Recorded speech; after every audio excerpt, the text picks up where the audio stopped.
প্রতি বছরের মতো এবারও রমজানের শুরুতেই বাজারে নিত্যপণ্যের দাম অস্বাভাবিক হয়ে উঠছে।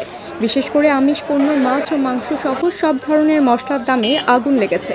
ওদিকে এখনও সংকট কাটেনি বোতলজাত সয়াবিন তেলের, তবে চাহিদার তুলনায় দাম কিছুটা স্বাভাবিক রয়েছে ছোলা, চিনি, আটা, খেজুর, রসুন, পেঁয়াজ, কাঁচামরিচ ও আদার। আজ সোমবার শহরের বাজার ঘুরে দেখা গেছে শুরু হচ্ছে রোজার মাস, তাই বাজারে নিত্যপণ্য কেনাকাটায় ক্রেতা সমাগম ছিল চোখে পড়ার মতো।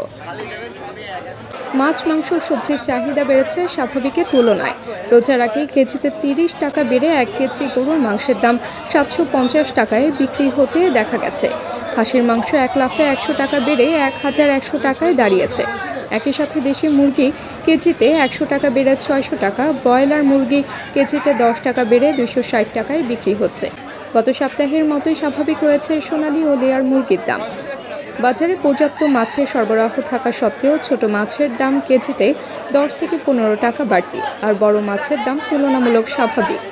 এদিকে বাজারে পর্যাপ্ত পরিমাণের কাঁচা সবজির সরবরাহ থাকা সত্ত্বেও দাম দিনে দিনে বাড়ছে। সপ্তাহের ব্যবধানে বেগুনের দাম কেজিতে ২০ টাকা বেড়ে ৬০ টাকা, শসার দাম ৫০ টাকা কেজিতে বিক্রি হচ্ছে। এছাড়াও অন্যান্য সব প্রকার সবজির দাম কেজিতে ২০ টাকা বাড়তি। রোজার মাস সামনে রেখে সবজির দাম বাড়ছে বলে জানিয়েছেন ব্যবসায়ীরা।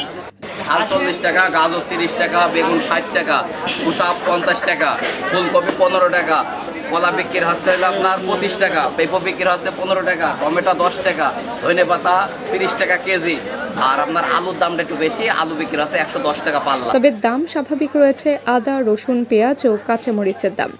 এছাড়া রোজার বিশেষ পণ্যের মধ্যে স্বাভাবিক রয়েছে বেসন, আটা, চিনি, ছোলা ও খেজুরের দাম। তবে খেজুরের দাম নিয়ে ক্রেতাদের রয়েছে মিশ্র প্রতিক্রিয়া। কেজিতে ২০০ টাকা বাড়তি সব ধরনের প্যাকেটজাত খেজুরের দাম। বাজারে এখনও সংকট কাটেনি বোতলজাত সয়াবিন তেলের। বাজারে এখনও ১ ও ২ লিটার তেল সংকট।